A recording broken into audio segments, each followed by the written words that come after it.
And good morning, Prescott. Welcome to the KYCA 1490 early morning show. When KYCA talks, everybody out there is listening. At least I know somebody is. They write about it all the time. Hi, Al. You got smoke Good in morning. there? I'm a little smoky this morning. Oh, boy, has it ever.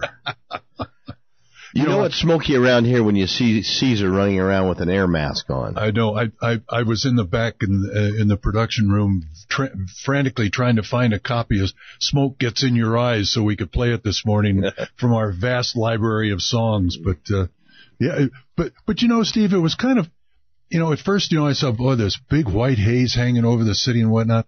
And then if you looked a little bit to the south and the west, you could see it coming over the top of the mountain. And it was really kind of pretty.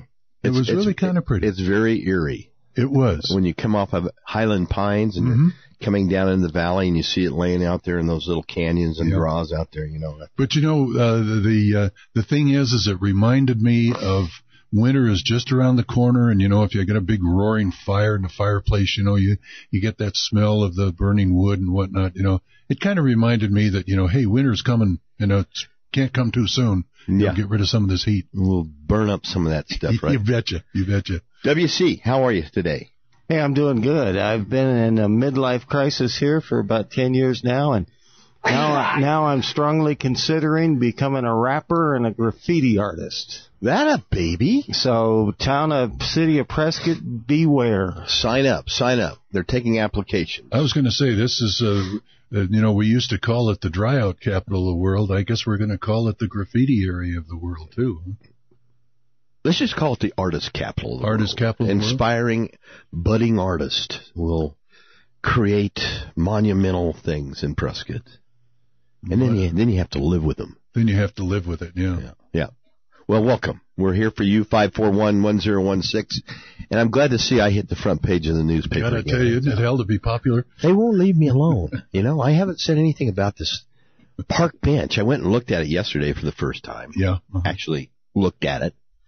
I read some of the blogs on the Courier's website that said I didn't like the bench because of the religious symbols and all that kind of stuff. I've never said a word about. You mean you're reading the lies of the day? Yeah.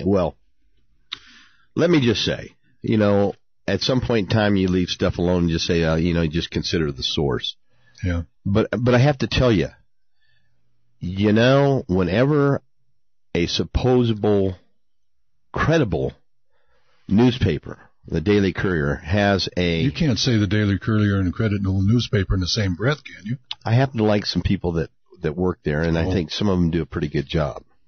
But Scott Orr, as well as the Courier, owe me an apology for lying in the newspaper, bold-faced lie in the newspaper. If that's how they get their sales, by printing garbage like that, they should be ashamed of themselves. There should be a retraction in the paper tomorrow, and I quote, Blair was behind the campaign to lighten the skin of minority children painted on Miller Valley School mural. Don't think so. That's absolutely a bold-faced lie, folks. There's a YouTube out there, and I don't know how to get a hold of it, but I've seen it, where Kevin Kapp and somebody else were standing up on the scaffolding there. The principal of Miller Valley School. Exactly, and they were saying words to the effect that, it was deemed in our opinion that we should lighten the skin. And I didn't say a word about it. I don't think your name was even mentioned. I never even made reference about the skin. That's right. But, it sells newspapers, and when they're in trouble, and I think you have to look at the Courier and say, I think they are in trouble, because how many pages of advertising is in that front page section now? 2.5 pages, and they've cut back on all of the usual local articles, maybe the state articles to put up advertising. Isn't that the only way that they're going to stay in business? I don't think you stay in business by putting stuff in your community that's a lie. No, I'm sure of that. Whether I'm a lightning rod to having my own opinion, it's okay if everybody else has their opinion, okay? And they want to preach the Constitution, the First Amendment of the Constitution, that you have a right to say what you want to say. Just like our ever so gracious Jack Wilson that thinks he's got a right to be the mayor of the city of Prescott and then at every corner tear the city of Prescott down. Sure, that's his right. Is he credible? Not in my opinion. The man's a travesty, and so is this whole article stuff that's in the Courier. If you can't talk about the truth, then what can you talk about? Public art in itself is going to be a lightning rod based upon what it's called, public art. My comment's real simple. When you do public art, there should be a way, without a doubt, to have the people that are elected in this community analyze whether they want to have public art in this community and what its merits are and what its mission statement is. And where it's located. Because the bottom line is, it's public. It belongs to the people out there. You just can't go erect something like this in the park without any oversight. There was zero oversight to any of that. Mm-hmm. None. And if you look in the Courier, at least the reporter in all his wisdom did the right thing. He looked at what was submitted to the city as an artist's rendering of what would be at the park. Mm-hmm. And you can see by her sitting on her creation mm-hmm. that it wasn't intended to be that way at all. She did whatever she wanted to do. You know, the sad part about this is the person who created that, where is she going to be 24, 36 months from now? Gone. I don't know her. Out of town. She's a college student. I don't know. We can't get rid of the mural mice. What do you mean she's going to be out of town? Well, I heard they went to Portland, and then I heard Portland didn't want them, so they came back. But that's probably just a rumor. But, you know, let's go back a ways, Steve, when, what was it, 4 or 5 years ago, you had some people show up at the council that were very adamant. There was a couple of Prescott College female students that were very adamant about some issue or something like that they were proposing, that they brought to the council. They made a big splash of it. There was 100 people at the council meeting. They all wanted to speak and everything like that. Where are these two people today? They're gone. They're history. They're out of town. They're not here anymore. Well, and you know what? Everybody has a right to do what they want to do, but when you're doing it in the public, you have some credibility that has to be out there, and there's no credibility that's led. Well, this whole article is just a fabrication. It's a joke to sell newspapers. Come on.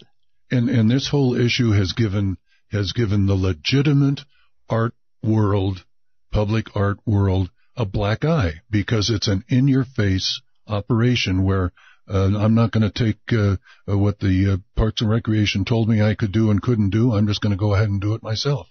It hurts the people who are trying to do something legitimately for the good of the community.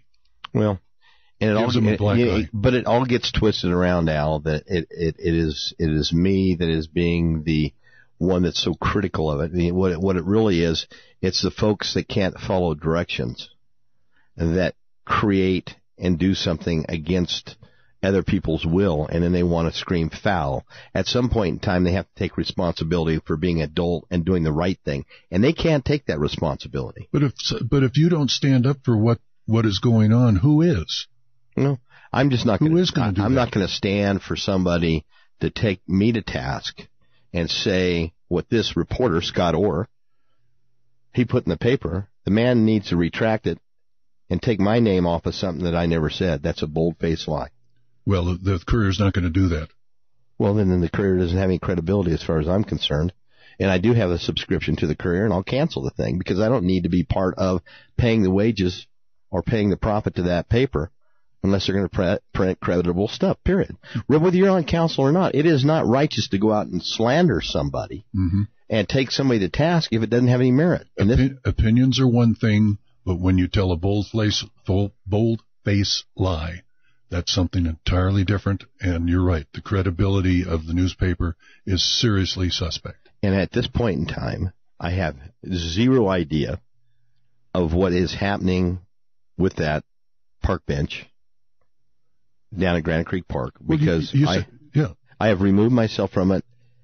I have not even talked about it. You said yesterday that you and other council members have expressed your displeasure or concerns about it, and you have escalated it to the city manager, and it's in the city manager's realm now to take action on it if action is necessary. And the truth of the matter was, when the public citizens brought it to the attention on the afternoon show with Terry Level, and then it got to the point where it went to the city manager that afternoon on Friday, 2 Fridays ago.